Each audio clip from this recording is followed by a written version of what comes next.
Hello everyone, a very good morning and welcome to Unacademy, a one-stop destination for the English medium civil services aspirants. Welcome to the daily Hindu news analysis. So before we look at today's discussion, we have a few important announcements. The much awaited English online classroom program has begun starting from today. From today morning, Sarmad Mehrat sir has started taking polity classes as part of CSE 2025 online classroom program.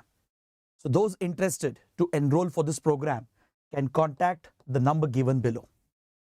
And also please note that as part of the free special classes that we are offering on the Unacademy app, today we have these important sessions lined up. Today afternoon, I'll be starting with few security related topics.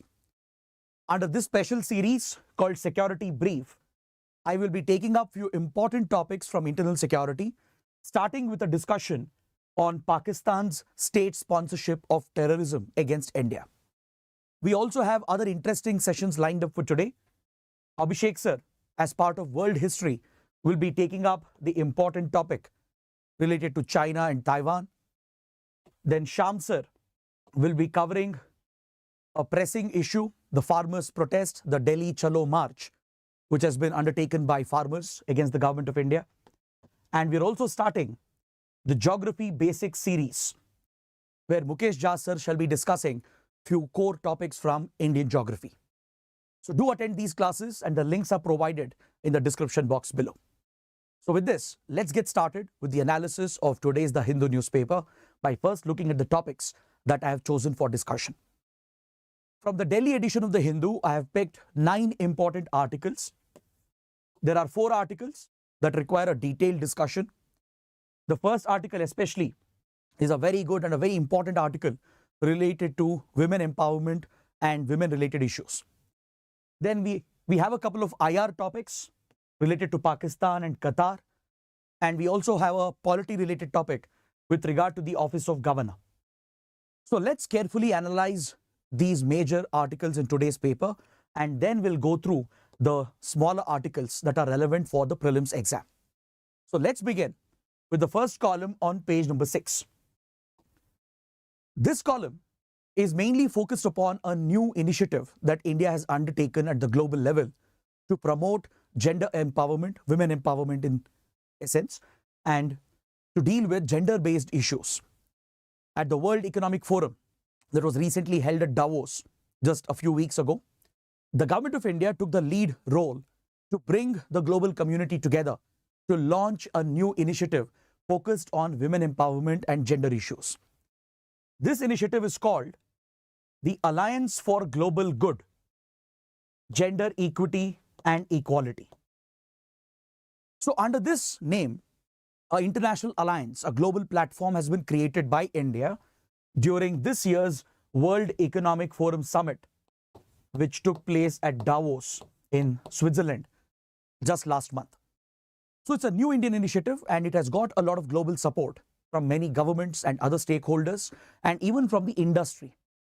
The industry in particular is backing this initiative, and this is in line with the commitments that India had made under the New Delhi Declaration that was adopted during last year's G20 summit. As you know, India was holding G20's presidency last year. So as India hosted the G20 summit, India brought about consensus amongst the G20 members, and a joint declaration, a leaders' declaration, was issued at the G20. So if you look at this document, that is the New Delhi Leaders' Declaration, it was focused on the principles of equality, inclusion, and also on the principle of equity. In fact, this has been integral to India's development path. Since many decades, India's development path is focused on the principles of inclusion, equity, and equality. So these are some important concepts to understand as well with regard to governance, social issues, and social justice. And from an IR perspective, we need to understand what is this new initiative, this global alliance that India has created. At the G20, when the New Delhi Declaration was issued, India played a lead role as it held the presidency of the G20 in bringing consensus amongst all the G20 members on some divisive topics and important global issues. We brought about consensus in the field of climate action. We made the G20 countries focus upon health, education, food security, malnutrition, etc. So all these initiatives that were integrated into the New Delhi Leaders Declaration, it was all based on the principles of equality, equity, and inclusion. So in line with these commitments that were made at G20, India has pushed for a global alliance to be set up during this year's World Economic Forum Summit that will exclusively focus on gender equity and gender equality. It will essentially prioritize gender-based developmental path to focus on women empowerment, to ensure that there is equality on the lines of gender and the principle of equity and inclusion is promoted. According to the Government of India, this initiative was personally pushed by the Prime Minister during this year's World Economic Forum. So first, before we dive deep into this topic, let's understand some important concepts. In the last few minutes, I've been using three terms: inclusion, equity, and equality. What do you mean by this? How are they different? So let's understand this first, and then we'll talk about the role of women in India, the challenges faced by women in India, and why gender-based development should be a priority with regard to governance. So let's analyze this topic in complete detail. Now, these terms, inclusion, equity, equality, right? Even though they are related to each other, they are completely different from one another. The term inclusion essentially refers to taking every individual, every community, every group together towards upliftment, ensuring that no one gets left behind. That is the principle of inclusion. When the government says we are focused on inclusive growth or inclusive development, which has been a priority for India for many decades, it basically means that we are going to uplift every single individual in the country without discrimination. We are going to take all the communities together, all the different classes together, and ensure that no one gets left behind. So this priority in governance essentially refers to the principle of inclusion. Now, how about equity and equality? See, quite often, many students confuse these two terms. They often use it interchangeably. Not just students, even in the media, there is a very limited, poor understanding of the terms equity and equality, and they often use the term interchangeably. Even though they are a little similar, there is a big difference. There is a stark difference between equity and equality. And this image that I have provided over here to my left perfectly illustrates the difference between equity and equality. Now take this example.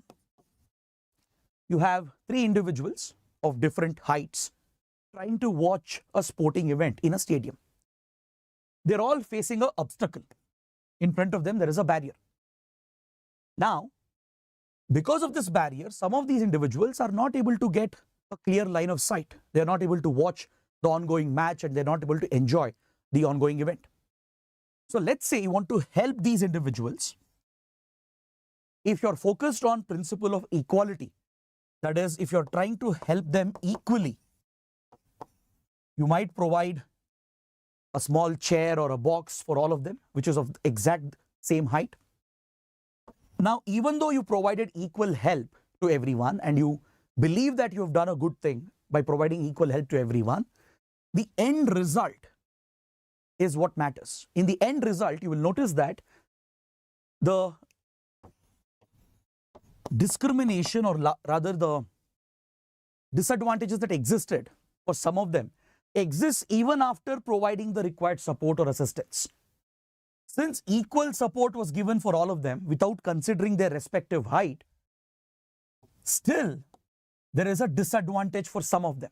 Some of them are still getting left behind. Only the taller person is able to easily enjoy the match.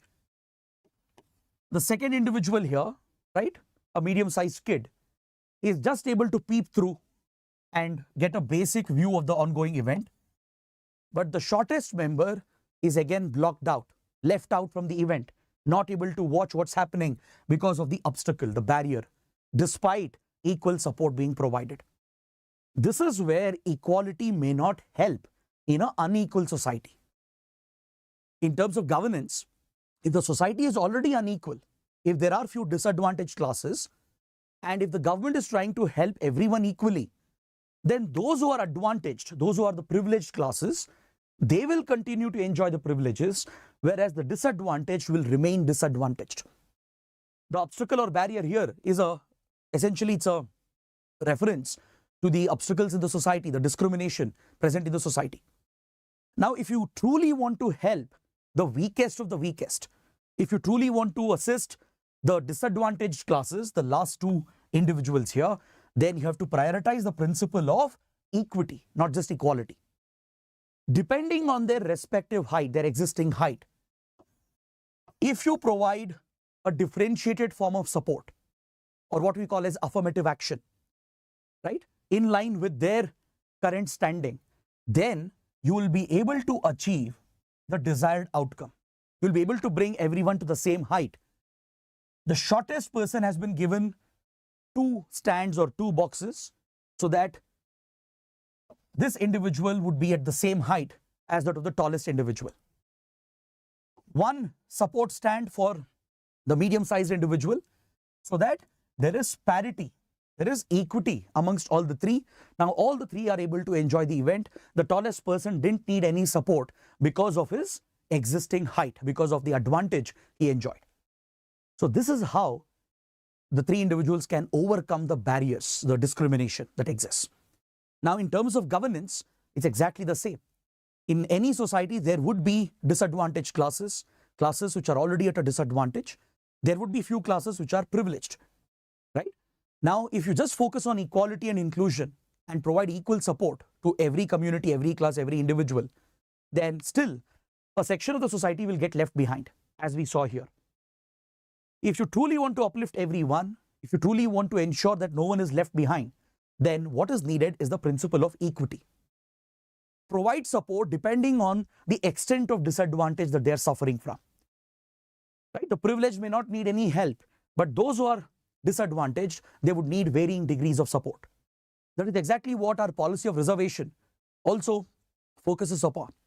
And similarly, when it comes to gender-based discrimination in India, it's not just inclusion or equality which is important, it is equity which is more important. We need to take all the people of the country together as the country grows, right? So be it a man, be it a woman, everyone should get equal opportunities. There should be inclusive growth. There should be women-led growth. But since women are a disadvantaged class, there are existing disadvantages in the Indian society. There are challenges for women in the Indian society. It is important to prioritize the principle of equity as well, to give that extra support, that additional support for women in order to uplift women as a community. So this is exactly what the International Alliance is going to be focused upon, which has been set up by India. India, with the help of the global industry and many other organizations, they have championed this initiative, the Alliance for Global Good. And this platform could become a revolutionary platform to bring about change with regard to gender-based developmental issues. So with this core concept-based discussion, now let's take a look at the challenges faced by women in India and the status of women in India. See, the Indian society presents considerable social challenges and even economic challenges for women because there exists gender-based discrimination in a patriarchal society. In largely a male-dominated society, there has been a bias against women, be it in their household, be it in the society, be it in the economy, right? Starting right from the birth of a girl child to the death of an elderly woman. Throughout the life cycle of a woman, there is constant gender-based discrimination, from female infanticide and feticide, which is a social evil, all the way till child marriage, then the orthodox religious customs that discriminate against women, from marriage to divorce to inheritance, the disadvantage faced by women with regard to education, with regard to employment, with regard to representation within the government, right? So across the spectrum, there are several disadvantages faced by women as a result of the patriarchal nature of the Indian society. In fact, not just India, around the world, this happens to be the trend, right? Not just in modern times. Since several centuries, there has been gender-based discrimination, which has been ingrained into our society, into the very social fabric of our country. So given this fact, women face many challenges, risks, and threats. For example, look at the challenges related to women's safety and security in the country. The number of rapes that happen, according to National Crime Records Bureau, right? The statistics are alarming with regard to rape, sexual molestation, domestic violence, dowry-related deaths. So violence against women represents a physical threat, and this social evil translates into many different forms. The bias against the girl child is what led to the prevalence of female feticide and infanticide, particularly in northwestern and northern parts of India. Then look at the lack of representation of women, be it in government, even in the civil services, in politics, within our legislatures, our parliaments, in the judiciary as well. Look at the number of Supreme Court judges. How many of them are male judges? How many are women judges? Right? So there is a big difference. And look at the industry as well. Look at the formal industry, the informal sector. Women are largely employed in the informal sector, in the unorganized sector, as they don't find enough equal opportunities in the industry. Their participation in the labor force is also alarmingly low, not just in India, but around the world. Even with regard to accessing basic necessities like education, quality healthcare, nutrition. In all these aspects, women are at an automatic disadvantage because of the prevailing social biases and discrimination. And within the industry as well, there is unequal pay.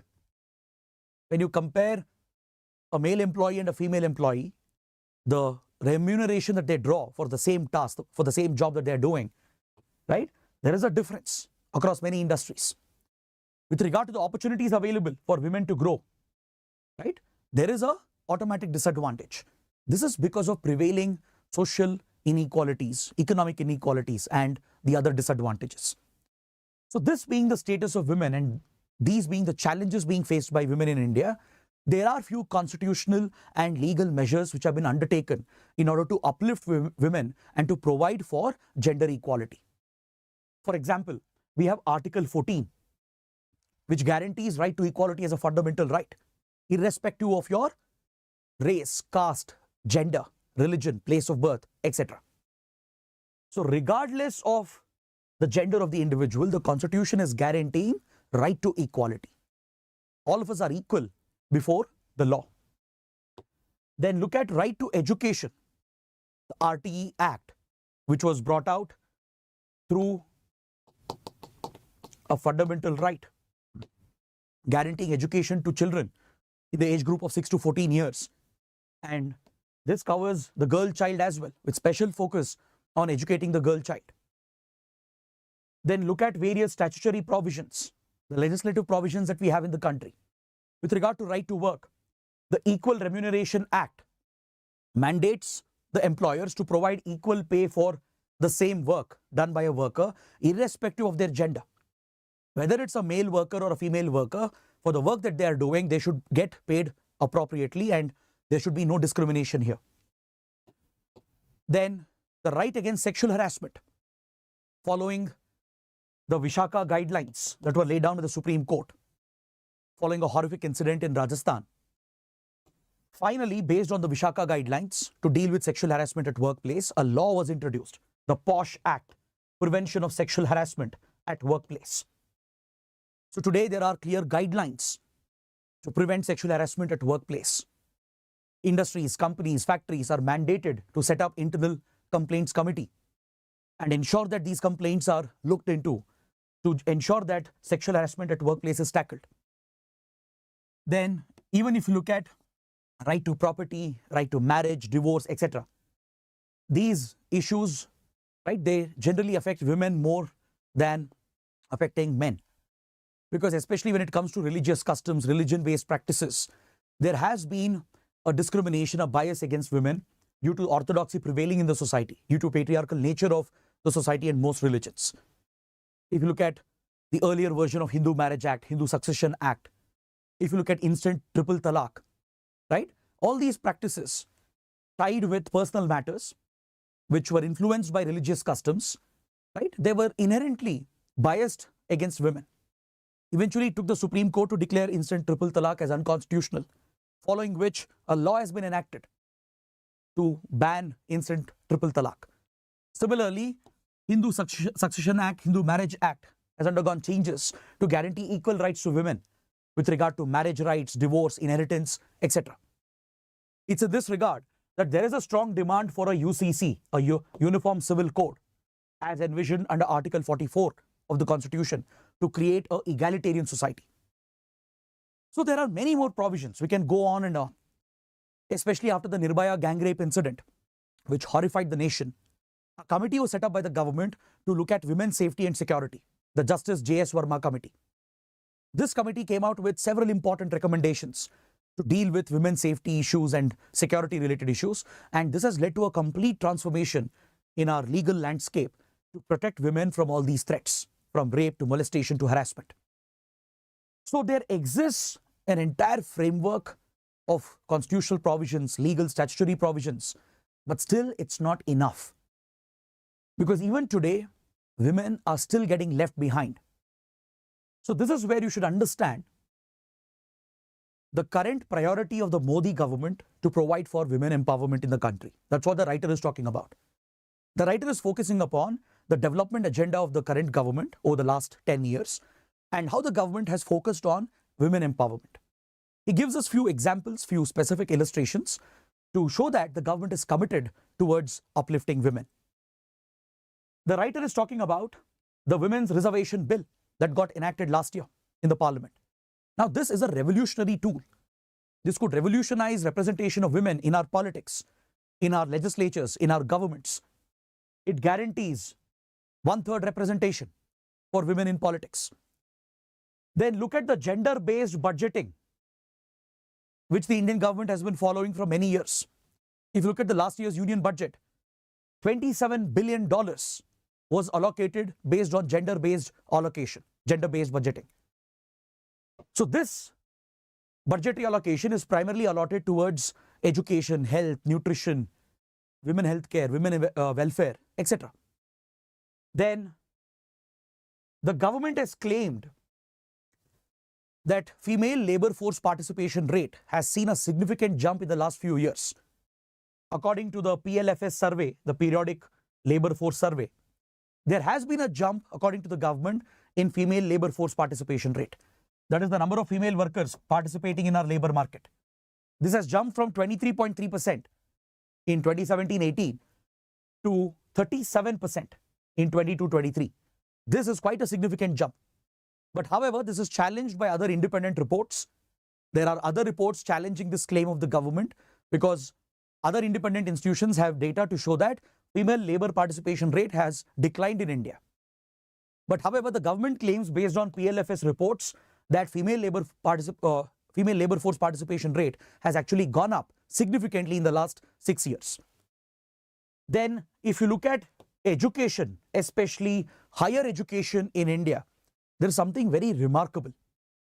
If you look at the enrollment of female students in higher education, India stands out as a bright spot in the entire world, especially when it comes to STEM courses like science, technology, engineering, mathematics. These are highly aspirational domains that guarantee very lucrative careers from research and development to entrepreneurship. And India has the highest female enrollment rate in the world with regard to the STEM domain. Amongst all the countries, including the developed nations, we have one of the highest female enrollment rate in STEM courses in the STEM domain, which means our women are opting for higher education in science, technology, in engineering and mathematics, much more than compared to the rest of the world. So this is very promising as far as India is concerned. Then look at how India's rural women are performing. Through self-help groups, through SHGs, women communities have come together. Lakhs of SHGs are operating across the country. More than 9 crore women are participating in these groups and they are creating a grassroots movement. These self-help groups are focused on livelihood opportunities, entrepreneurship, on education, health, nutrition of women and children. So they are creating a revolution at the grassroots in our rural areas, and this is where India stands today. Despite all the social, economic disadvantages, today India has done quite well when compared to the rest of the world in uplifting its women population. So this is where the Indian initiative, the global initiative, acquires significance. The Alliance for Global Good, Gender, Equity and Equality will give a further push towards this particular agenda. This gives India a leadership opportunity to lead the world and the industry as well, along with all the stakeholders, to focus on women empowerment. This will help us achieve number of goals under the Sustainable Development Goals of the United Nations. The idea is to push women's education, women's healthcare, women's employment opportunities through this global initiative. This creates an opportunity for global collaboration between governments, international organizations, with various UN organs and agencies, and it will push the world towards achieving a number of SDG targets, Sustainable Development Goals. SDG number 3 focuses on good health and well-being, under which women's health is prioritized. SDG number 4 focuses on quality education, with priority being given to bringing the girl child into the schooling system and promoting the enrollment of the girl child into higher education, particularly into the STEM domain. Then SDG number 5 focuses on tackling gender inequality by focusing on gender equality and empowerment. Then SDG 17, the last target, the 17th goal of Sustainable Development Goals, calls for global partnership for development. So all these SDG goals will be achieved through this global alliance that India has launched at the World Economic Forum. India has launched this initiative with the backing of the Indian industry. Multiple private industries, corporations are involved in this initiative with the leadership of the CII, the Confederation of Indian Industry. It's an industry association, a pressure group that brings the Indian industry together. So it has joined the Indian government to lead this initiative to transform our industry, our society and economy to focus on gender equity and gender equality. This initiative will be headed and anchored by the CII Center for Women Leadership, and it is backed by the Bill and Melinda Gates Foundation. Bill Gates, right, the founder of Microsoft, who runs a philanthropic initiative, the Bill and Melinda Gates Foundation, is the key backer of the initiative, with World Economic Forum joining as a network partner. So this India-led initiative holds a lot of promise to transform women empowerment, not just in India, but around the world. This is in line with the vision of Prime Minister Modi, which is Vasudhaiva Kutumbakam, to create one aspirational future for the whole world, to pull the whole world together under the motto One Earth, One Family, One Future.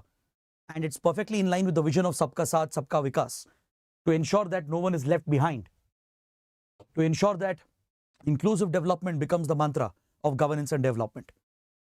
So this is a very, very important topic that the writer has explored here.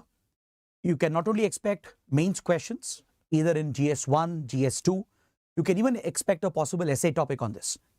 So I hope you've understood all the key points that I've discussed. Now let's move on to the next topic. On page number 6 and 13, we have an important editorial and as well as an article under the international section that deals with the current situation in Pakistan. According to this editorial, Pakistan currently is in a state of turmoil. With regard to internal politics of Pakistan, there has been complete chaos going on in this country from the last several months. And just a few days ago, elections were held, and right now it has created a highly delicate, sensitive situation, and potentially it threatens the very foundation of Pakistan's so-called democracy. So let's talk about the internal situation in Pakistan and understand how this might have an impact on India. Some of you might be wondering, why are we looking at Pakistan's internal situation? How is it relevant for the exam? The internal politics of Pakistan has a direct bearing on India's interests. What happens with regard to Pakistan's politics? What happens with regard to the power struggle between the political parties and the deep state? It has direct implications for India, and India closely watches these events. So to understand the internal struggle in Pakistan, Let's take a look at the stakeholders with regard to the internal politics of Pakistan. In Pakistan, some of the major parties, the political parties, are the PTI, Pakistan Tehreek-e-Insaf, headed by former Prime Minister Imran Khan. This is one popular and major political party. Then you have the PMLN, Pakistan Muslim League, Nawaz Sharif, the Nawaz Sharif faction of Pakistan Muslim League. Then we also have the PPP,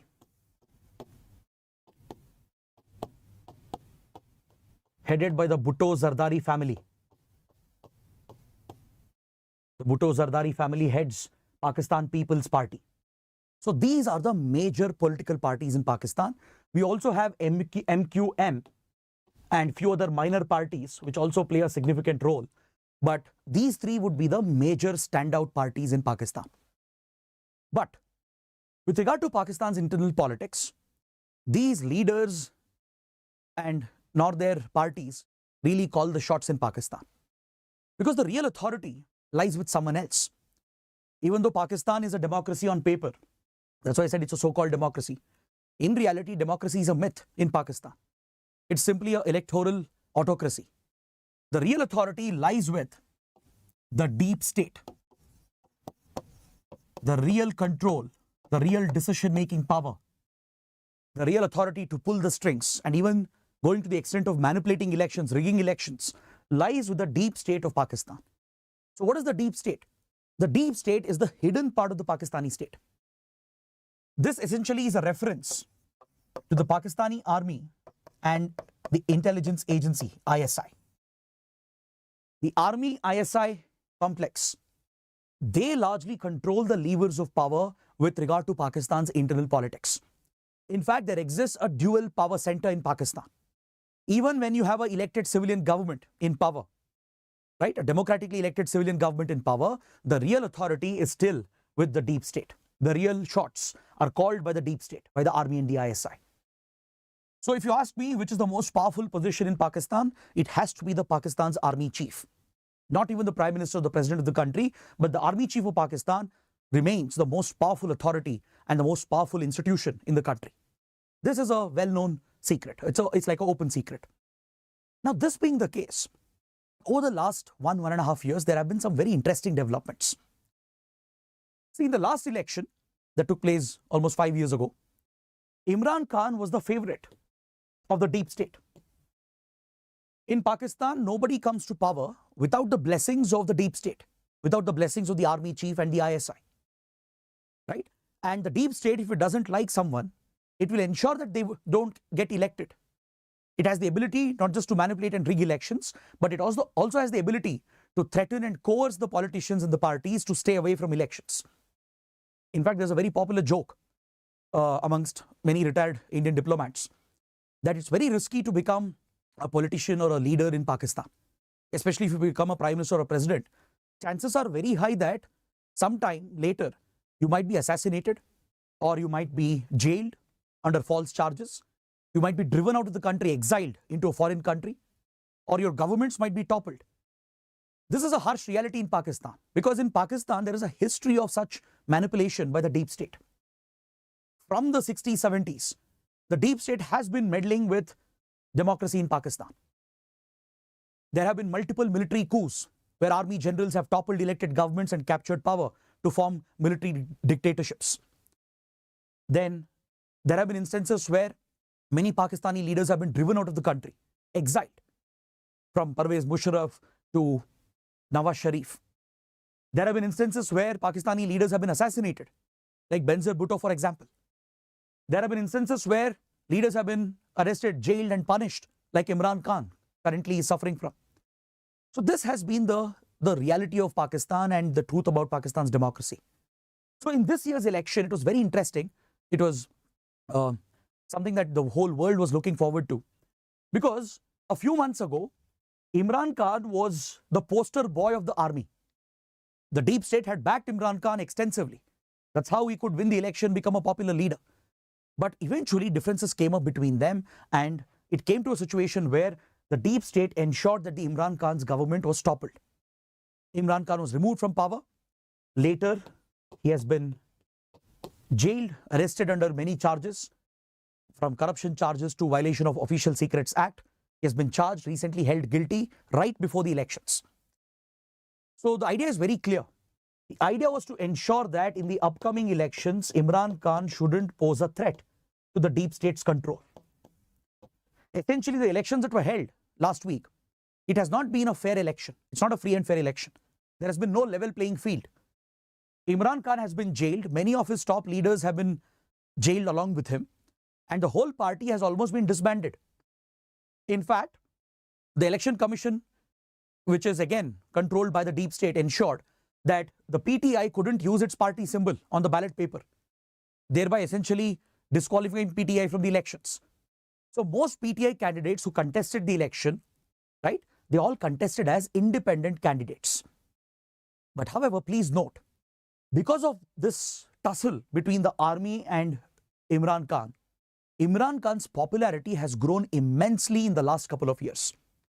Last year, some of you might remember the scenes in Pakistan when the army toppled Imran Khan's government and later arrested him. There were mass protests in the country, rallies in the country for the first time. And this was something unprecedented. For the first time, there was a real challenge to the very control of the deep state. Because Imran Khan does enjoy popular support, and this has become very clear and evident in the recent elections that were held. Because most analysts, most experts were predicting an easy victory for Nawaz Sharif. Here also there's something very interesting. Previously, Nawaz Sharif had been discarded by the deep state. He had been exiled in London. Even he had been targeted with various corruption charges. He had been pushed out of the country. If he came back, he would risk possible arrest. So he had been exiled to London. Now, all of a sudden, as the deep state developed issues with Imran Khan and Tehreek-e-Insaf, Nawaz Sharif was back into Pakistan's politics. The cases against him were dropped, and Nawaz Sharif came back to lead PMLN along with his family, and PMLN was expected widely to win the elections because elections were being rigged and manipulated to favor one leader and one party. But that's the beauty of democracy. Democracy can truly surprise and shock everyone. The election results have taken everyone by surprise, including the deep state itself. The army, ISA, had assumed that targeting Imran Khan, breaking up his party and not allowing them to contest elections properly was enough to defeat this particular party and leader. But as I told you, Imran Khan has gained a lot of popularity, a lot of mass following. Probably after many, many decades, there is a popular leader in Pakistan, and that is great news for India. Because constantly in Pakistan, democracy has been undermined. Civilian governments, political parties, leaders have been undermined by the deep state. This is what enables the deep state to control Pakistan's economy, society, right? Including Pakistan's covert war against India, including Pakistan's sponsorship of terrorism against India. So India would definitely appreciate any strengthening of democratic roots and traditions in the country. But in the latest elections, the results have been very surprising. There has been a hung parliament that has been thrown up in the latest results. In fact, majority of the seats, I think more than 100, I think 101 seats, have been won by independent candidates. But of course, independents can't go and form a government. Majority of these independents, around 94, 93 candidates, they are from Tehreek-e-Insaf, formerly. They are from Imran Khan's party. They were all politicians groomed by Imran Khan. Because PTI couldn't contest. Imran Khan was jailed, top leaders were jailed. All these candidates of PTI, they contested as independent candidates. And 93 of them have won the election. So clearly the single largest party, if there were to be one, would be the PTI, the Tehreek-e-Insaf. So as a result, Imran Khan and his followers, his supporters, they are calling for a stake in the government. But the other parties, which seem to be aligned with the army, with the deep state, they are thinking of forming a coalition. The Nawaz Sharif-led PML and the Bhutto Zardari-led PPP, they are thinking about a possible coalition, and this coalition is being now supported by the deep state. Is that clear? So if this coalition government were to be formed, which looks very likely, because they have the required numbers. As I told you, independents alone can't go and form a government. They can't be part of a coalition directly. Some of them might switch parties as well, like in India, they might jump to other parties. So eventually we might see a coalition government headed either by the Sharif family or the Bhutto Zardari family. Now this could be bad news for India because it would mean the continuation of the control of the deep state. Without the blessings of the deep state, this coalition government cannot be formed. But however, the other scenario is also equally dangerous. If members of Tehreek-e-Insaf were to rebel, if Imran Khan from jail were to instigate mass protests, if his candidates who have won, if they're able to mobilize mass support and lead protests in Pakistan, that would only create more chaos and a very serious security situation in Pakistan. So these are very interesting times in Pakistan. Something unprecedented has happened, and these are of direct consequence for India.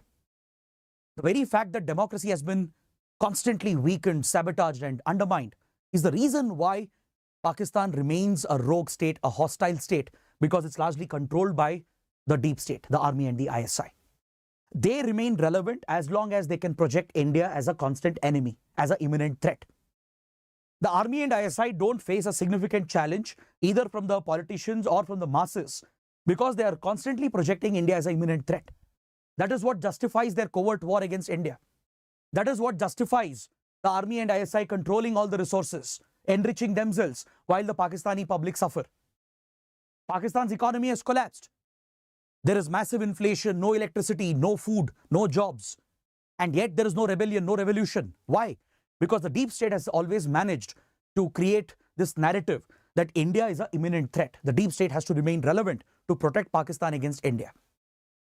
And this is done by constantly breeding enmity with India, by waging a war against India, secret proxy war through terrorism. This allows the deep state to maintain a constant state of enmity and tensions with India. In fact, there is a vested interest for the deep state to maintain enmity and tensions with India. Right? So that is the angle that you need to understand. And we need to wait and watch what will happen in the coming days. Next, on page number 1 and 6, we have another interesting development from Tamil Nadu. Again, I'll not go into the topic entirely because we have recently covered the same topic. I just want to provide an update on this. This is with regard to the clash between the office of the governor and the elected state government in Tamil Nadu. R.N. Ravi, the governor of Tamil Nadu, as we discussed the other day, is not new to controversies. R.N. Ravi has quite openly taken a political position quite often. Governors are not expected to display any kind of political biases. They don't belong to any political party. But that has been the bane of the office of governor. Since many decades, there is an allegation, allegation that the governors are essentially agents of the center, political agents. Instead of acting as a constitutional link in a federal polity to maintain smooth center-state relations, it's often been accused that the ruling party at the center misuses the office of the governor to politically target state governments ruled by opposition parties. Now, this has been seen to be true in many cases, in many instances, not just with the current ruling party at the center, but even in the past, this has been the case. The Supreme Court has taken note of it. In the S.R. Bommai case, the Supreme Court passed very serious remarks about the misuse of office of governor, established few guidelines as well to prevent the misuse of the office of governor. Various commissions, the M.M. Punchi Commission, the second ARC headed by Veerappa Moily, they've all made serious observations about the misuse, political misuse of the office of the governor to disrupt state governments, especially opposition-ruled states. Now in Tamil Nadu, it's the exact same playbook which is being used again. R.N. Ravi, who appears to be a political appointee of the center, has been constantly meddling with the jurisdiction of the state government. Over the last couple of years, he has held up many bills passed by the Legislative Assembly, and he has referred some of the bills to the president. He has withheld his assent. So essentially, the governor has become a major actor with regard to lawmaking, legislation, right, which has to be a right of the elected government. Right? A government is democratically elected by the electorate. So they have the mandate to bring out the laws. But the governor has often stepped in. And this has always given rise to this allegation that the governor is meddling in politics and working on behalf of the center as a political agent. Now, what happened in Tamil Nadu was the governor who was supposed to deliver the customary address to the state legislature stopped his address in between and walked out of the assembly. Now, this was quite unprecedented because governor's customary address to the legislature is a very important event in legislative politics. Under Article 176 of the Constitution, the governor of a state addresses a sitting of the house. If there are two houses, if there is a bicameral legislature, then there will be a joint session as well. So the first session of the year, which is usually the budget session, and the first session after elections, that is after a new assembly has been constituted after elections, these first sessions are addressed by the governor, and the governor delivers a customary address which is provided under Article 176. Now, this is a key constitutional obligation of the governor, a duty of the governor. Here, the governor doesn't deliver a speech on himself or by himself or herself. He simply reads out the speech that is prepared by the Council of Ministers, by the government. Because according to the Constitution, the governor is bound by the aid and advice of the Council of Ministers headed by the Chief Minister of the state. The Council of Ministers constitute the executive, the legitimate elected authority. So governor is bound to follow the aid and advice of the Council of Ministers headed by the CM. So whatever address or speech is provided by the CM, by the Council of Ministers, it has to be simply read out by the governor. Of course, governor can suggest few changes, make some changes here and there. It has been done in the past. But walking out from the assembly itself without even reading the customary address is something that's unprecedented. Recently, this was the same topic was in news with regard to the president's customary address. I think we discussed this in one of the previous sessions. Before the interim budget was presented, President of India, as per the constitutional provisions, delivered a customary address. So that speech is prepared by the government itself, approved by the Council of Ministers. So there I had mentioned under which article does the President of India deliver a customary address. Now, if you remember that, please mention that in the comments. If you don't know, then please find out. That's a small exercise I'm giving you, and mention that in the comments below. Under which article is the President obligated to deliver a customary address to the Parliament when the Lok Sabha is reconstituted and it's meeting for the first time, or when the first session is called for that particular year. So please find out which article is that. With regard to governor, it's Article 176. So the editorial's argument is very simple. This clearly appears to be a case of politicization of the office of the governor. The governor might have certain valid points. See, R.N. Ravi's argument to not read the speech entirely and walk out was that, according to him, the speech prepared by the Tamil Nadu government is accusing the center of several flawed policies. So the governor claimed that there is fake news, false information, misrepresented information, and if he delivers the speech, then he would be committing a constitutional fraud. That's what the governor alleged. But the editorial is making a very important point, and a very correct point as well. It's not for the governor to judge what is correct or not. The governor is not supposed to be a political authority. The governor is a nominal authority at the end of the day, having a nominal role. It is for the people, the electorate, to judge. That is what every elected party does. Even at the center, the ruling party would like to exaggerate its achievements and undermine the achievements of others or exaggerate the failures of the opposition. That is what happens at the state level as well. That's what political parties do. So who will judge them? The people, the electorate will judge them. It's not for the governor to judge whether the speech was entirely correct, whether it was entirely factual, whether the state government could criticize the center or not. Criticizing is not unconstitutional. The governor has said it contained unconstitutional provisions, as in the speech, right? If he delivered it, it would have been a constitutional fraud. That's what the governor said. But states, they do have a right to criticize the center. Whether you accept it or not, that's a different thing altogether, right? Just like center often criticizes the states, states have a right to criticize the center as well. So the editorial is bringing out these points, saying that governor should not be behaving politically. And if it has reached a point where the governor is fundamentally opposed to the elected government itself, then it's time for the governor to move out. Because this is an elected government, a popular government, elected with the mandate of the electorate. The governor has no such mandate. The governor is simply an appointee of the center. So this disruption in governance with regard to lawmaking powers of the legislature, the elected executive, is unprecedented, and the editorial says that the governor's office should be above these politics. Governors have to leave behind their political affiliation when they are appointed to the Raj Bhavan, right? The governor might have some valid concerns that some claims made by the Tamil Nadu government was not entirely true. The allegations that it was bringing against the center may not be entirely true, or there could be difference of opinion. But it's not for the governor to judge and decide whether to read the speech or not and to walk out from the assembly. So if that is the kind of difference that exists, then it's time for the governor to move out. So that's what the editorial is saying. It's a political article, but with regard to the office of governor and its politicization, right? So it becomes an important topic for the exam. Next, we come to the last big article. From page number 1, we have a major update with regard to India-Qatar relations. There's a good news, a positive news for India. A couple of years ago, 8 Indian Navy veterans were arrested by Qatar. They were jailed, placed in solitary confinement. Till date, their charges have not been made public, and they were delivered the death penalty. Now, this shocked India. The whole nation was shocked that former military veterans working for a private military contractor in Qatar, they were arrested. The charges were, of course, not made public. It was a very sensitive case. And eventually, in a closed trial, they were delivered the death punishment. And as you know, in Gulf monarchies, it's possible that the death punishment will be delivered as well and executed.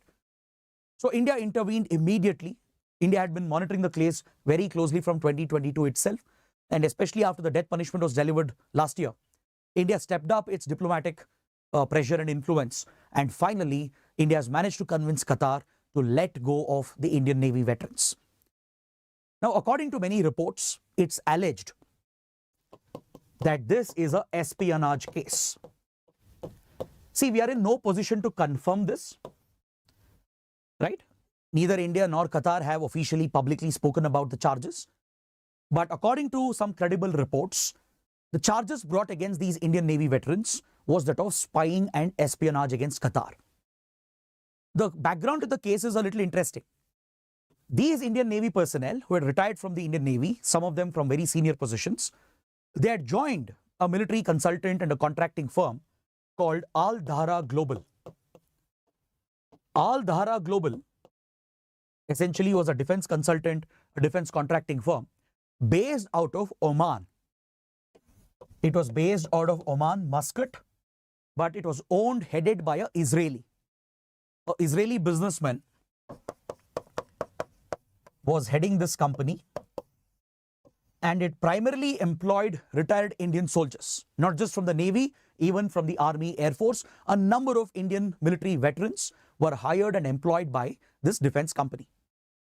Now, what were they doing? What was this company doing? What were Indian soldiers doing in Qatar? Their role was to train Qatar's Navy. This company, Al Dhara Global, had won a contract from the government of Qatar to train Qatar's Navy on operating midget submarines.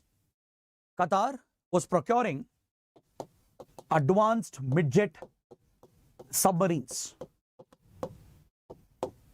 Midget basically means small, tiny. And Qatar was procuring these midget submarines from Italy. There's an Italian class of submarines which have stealth features, which is almost undetectable. And it's a very small midget submarine. So Qatar's Navy was procuring this, and it wanted the personnel to be trained on them. So it had given the contract for training for Al Dhara Global, and it had employed Indian Navy personnel for the training purposes. So the allegation is that, again, media reports says that most likely someone wanted to spy on these midget submarines of Qatar. Either it could be Israel itself, the Israeli state, and its intelligence agencies like Mossad, or it could be India as well. Now, why would India be interested to spy on Qatar? Because Qatar is a friend, a very good friend for that matter. The possible reason being, the same midget submarines are being considered by Pakistani Navy as well. There are reports that Pakistani Navy is looking to procure these Italian midget submarines. So that is the allegation, again, unconfirmed media reports, that's what they say. So possibly, it could be a joint intelligence operation involving India's RAW, Israel's Mossad, through a covert entity. Maybe there was a state-sponsored espionage program, or the charges could be entirely false. We don't know. As I told you, we are not in a position to verify, confirm these claims. But however, the fact that Indian soldiers were convicted in a closed trial and delivered the death punishment was a shocker for India. So since then, India stepped up its diplomatic efforts. We leveraged the good relations with Qatar, and today we have managed to secure their release, and 7 of them have come back to India. The one remaining Navy veteran will also come back very soon. Even he has been released from custody, and few weeks ago they had been pardoned. The death punishment had been waived off. Instead, they had been dealt with a jail term from around 3 years to 25 years. Even the jail term has been quashed. They have been pardoned entirely by the Emir of Qatar, and now they are coming back to India. Now, this is where it becomes important to understand how important India's ties with Qatar is. This relationship is extremely important because Qatar is the largest supplier of LNG to India, liquefied natural gas. Qatar is the world's largest exporter of natural gas, and more than half our trading relationship is comprised of LNG imports from Qatar. So Qatar is crucial for India's energy security because natural gas is a transition fuel. If an economy is looking to transition from crude oil and fossil fuels towards clean green energy, then natural gas is seen as the perfect transition fuel because it's lower on emissions relatively compared to crude oil and fossil fuels, compared to petrol, diesel, etc.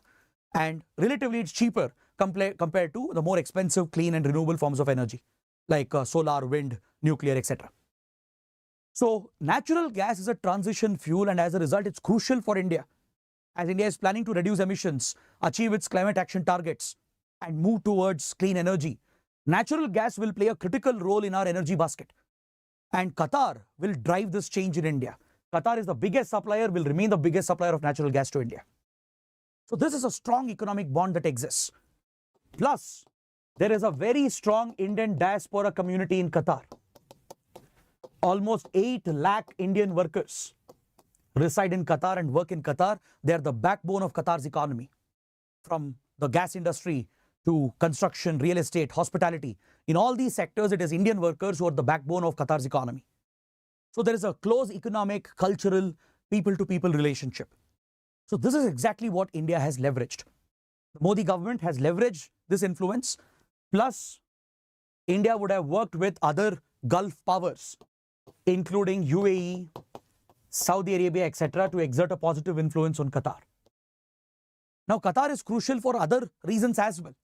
Today, Qatar has been playing a major role in geopolitics, from hosting the Taliban to negotiating with Taliban on behalf of the US, to hosting Hamas leadership and negotiating with Israel over the Gaza war. Qatar is playing a much bigger role in geopolitics compared to its small size in the Persian Gulf. Even though it's a very small country, it's punching above its weight in international relations. If US-Taliban deal could be signed in 2020 and if US could withdraw from Afghanistan, it was Qatar which made it happen. Qatar was the one which allowed Taliban to set up a political office at Doha and mediated the talks between US and Taliban. Now, with regard to the Hamas leadership from Gaza, they are protected, hosted by Qatar. It is Qatar which is mediating between Israel, Hamas, US, and other players with regard to the Gaza conflict. So, given these implications, given these global issues, India's ties with Qatar is extremely important because India has a stake in Afghanistan, in the Gaza conflict, in the wider regional conflict in West Asia. So, it was important to repair this relationship, the damage caused by this particular espionage case. So, now that Qatar has pardoned them, released them, right? First, it waived off the death penalty. Now, it has completely released them and sent them back to India. Is indeed positive news. And what's very interesting is that just few days ago, at the India Energy Week, which was held in Goa, a major gas deal was signed between India and Qatar. A massive gas deal was signed between Indian companies and Qatar's natural gas companies. So many analysts, experts are predicting that this could be a quid pro quo. that India promised a long-term gas deal until 2048 in return for release of the Indian Navy veterans. Again, that's a speculation, but it seems to be a valid argument that just a few days ago, India signed a massive gas deal extending the gas supplies until 2048, right, which is financially lucrative for Qatar. It guarantees India as a reliable purchaser of Qatar's natural gas. Plus, Prime Minister Modi is visiting UAE today and tomorrow, and on his way back, he'll be visiting Qatar as well to thank the Emir of Qatar for the kind gesture which Qatar has shown towards the Indian Navy veterans. So this again signifies India's growing profile and influence in West Asia. The transformation that India's ties has gone through in West Asia with not just Qatar, but even with UAE, Saudi Arabia, and many other countries. Because we have major interests in West Asia. We have nearly 3 to 4 million Indians just in the Gulf region. If you take the whole West Asia, there are at least 10 to 11 million Indians residing and working over here. They send remittances back home, which is crucial for the Indian economy, right? Their safety, their well-being is of concern for us. They face many challenges. Thousands of Indian workers are jailed as well in many Gulf countries. According to available reports, there are 3,000 Indian workers who are jailed just in Qatar and UAE, right? So many of them might have violated the law. And you also know most of these Gulf monarchies are autocratic regimes. The laws are very strict. There are very strict religious codes. So some of them could be unfairly arrested, unfairly punished. So India is constantly striving here in these countries to ensure that fair treatment is given to Indian prisoners. So there are thousands of prisoners from India across this region. So I think this sets a template for India to assist the Indians, provide them legal aid, legal counsel, and even secure their release and pardon, and to safely bring them back to India. That is what we take away from this article, and this completes my detailed discussion of the big articles. Now, let's take a quick look at the prelim section. We'll go through the small articles one by one. On page 12, we have an article referring to Swachata Green Leaf Rating.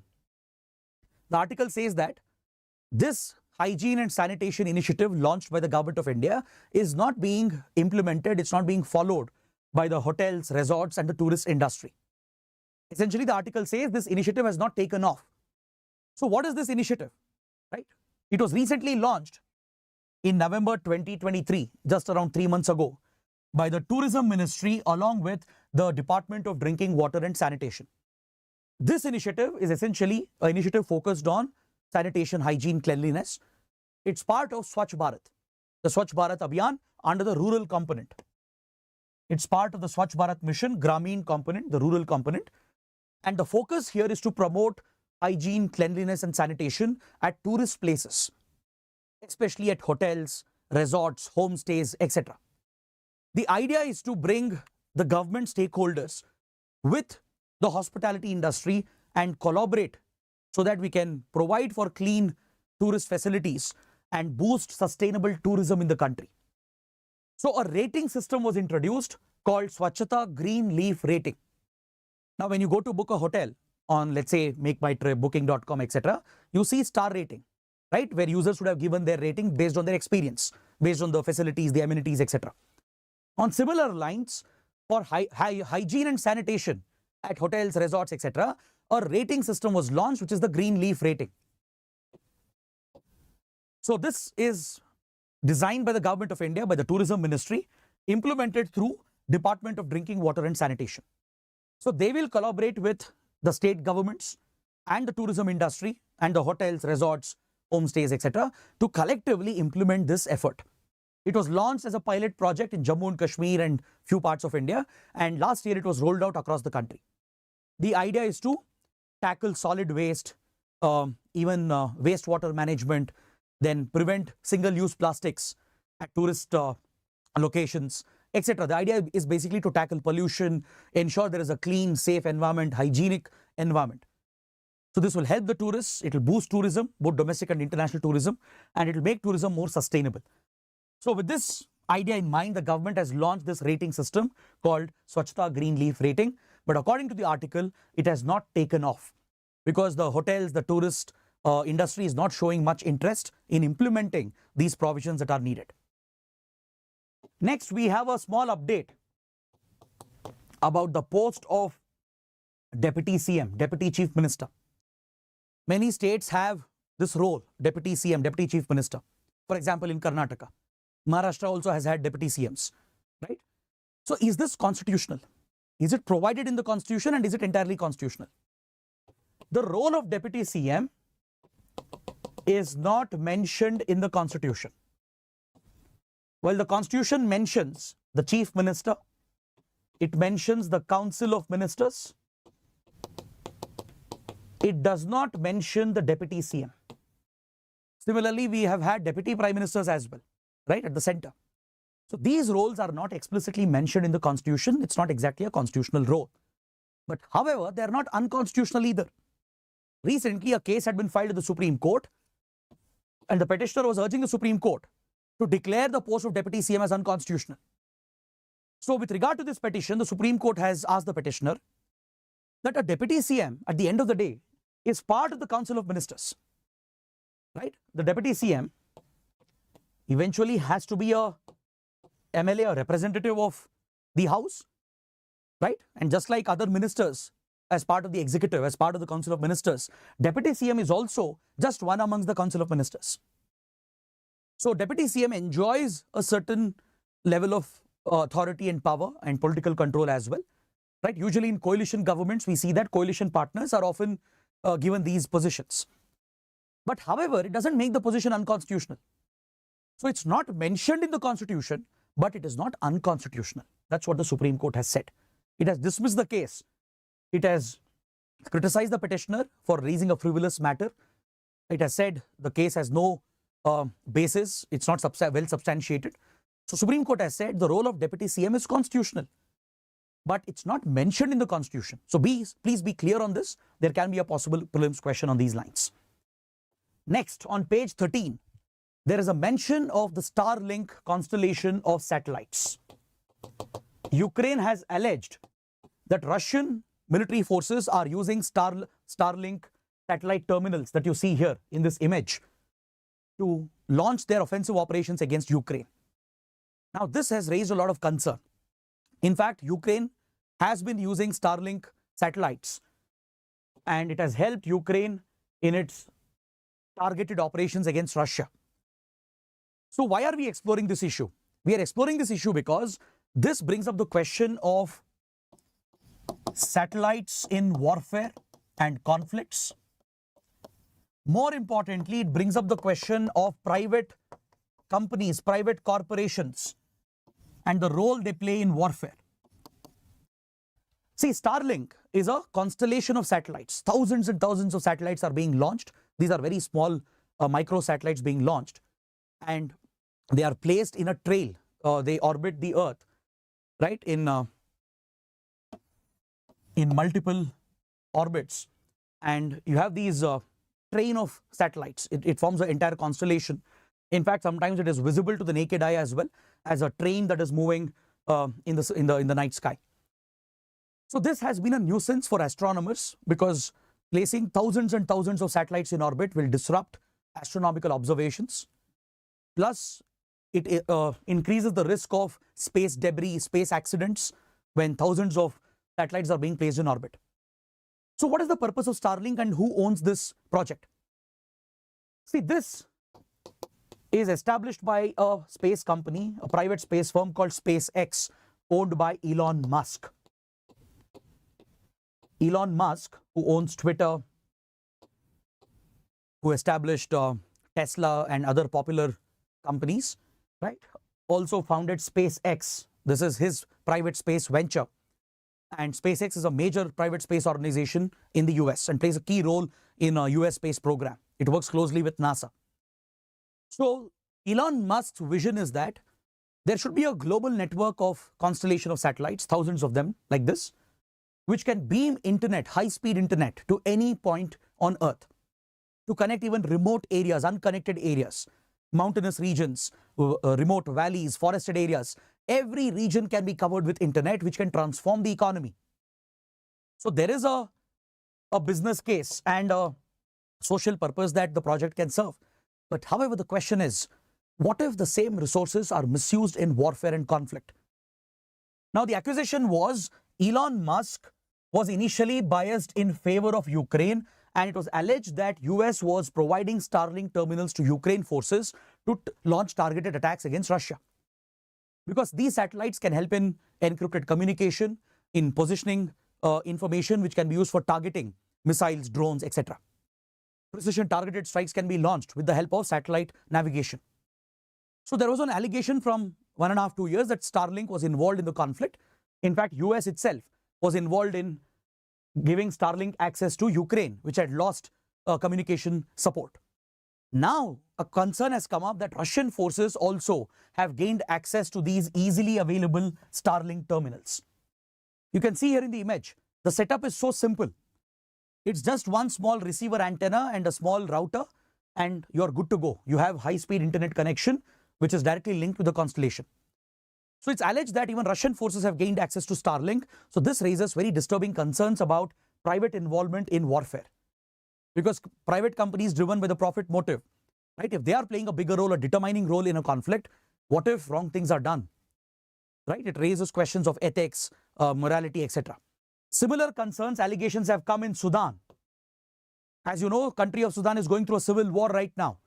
And it's alleged that one of the rebel groups, the RSF, which is a paramilitary force of Sudan, which has rebelled against the Sudanese army, is making use of Starlink terminals and satellites to launch targeted attacks against Sudan's army.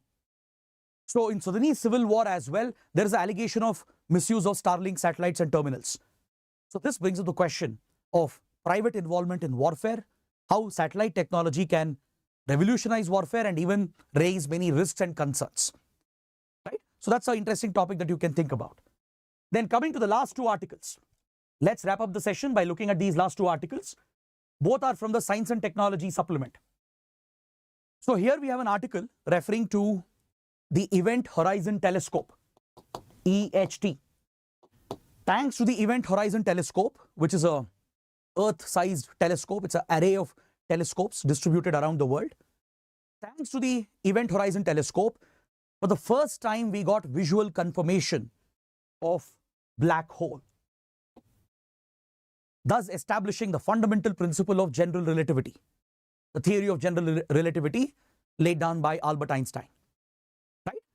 So black hole was just a theory for us, but for the first time we got visual evidence a few years ago when this particular array of telescopes captured what is the first visual sighting of a black hole in the M87 star galaxy.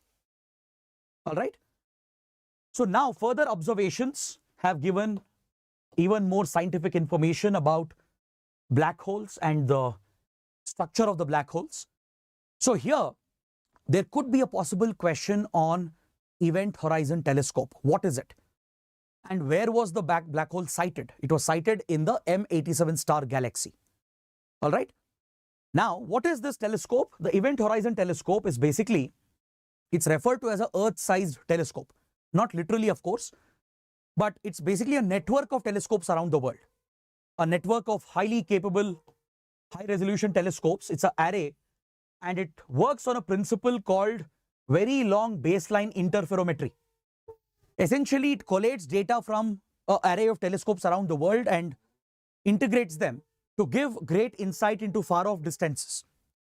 So, Event Horizon Telescope is what helped us confirm the presence of this halo-shaped black hole in the Messier 87 star galaxy, and now we have got even more insights and detailed information about the shape and structure of the black hole.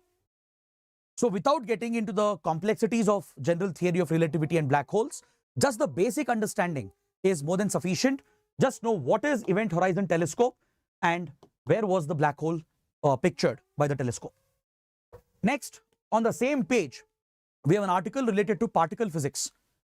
One of the world's biggest experiments, the particle physics experiment, is the Large Hadron Collider at CERN.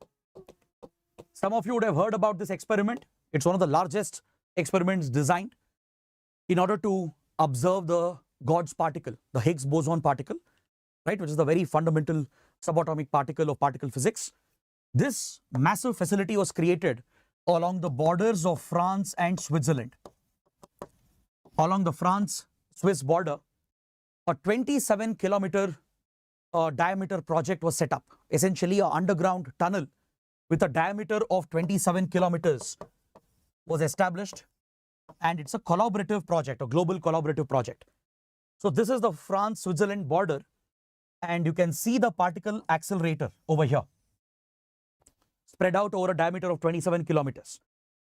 So there are many sensitive instruments like Atlas, Alice, etc., which measure the small changes that happen in photons when they are accelerated through these tubes, through these tunnels. These particles are accelerated and they are made to collide in order to detect the God's particle or the Higgs boson particle. So this project is now getting outdated. It has given us initial evidence of the Higgs boson, the God particle, right? There has been initial evidence found. Now there is a plan amongst few countries and research organizations to scale up this project. So they want to build a much larger, massive facility and create a much bigger particle accelerator collider, which is again going to come up in Europe. Please understand, India is also part of this.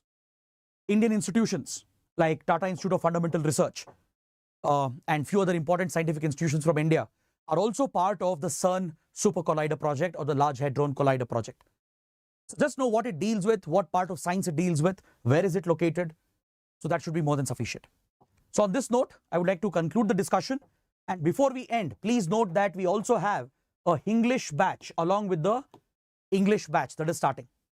There are separate English, Hindi batches. Mrinal sir will be starting out with economy classes from next week. And in the English batch, Sarmad sir has already started with the polity course from today. So you have a subscription program available and there's a 50% discount as a special offer for some students. So please make use of it. And on this note, I would like to end the session by giving you the practice questions for today. Please take a look at the two mains practice questions. It's all based on what we have discussed. Try and use them for your answer writing practice. And do let me know how the session went in the comments. And do press the like button, because that is how we get to know whether you're understanding everything, whether you're liking these sessions, right? And also it's a small token of appreciation which makes us more motivated to do better for civil services aspirants. Our goal is to make this channel a one-stop destination for the English medium aspirants. So do help us in achieving that goal with more subscribers, more likes, more comments. That is what we need to reach to a bigger audience. So that is it for today. Thanks for watching. I'll see you tomorrow. Take care. Have a good day.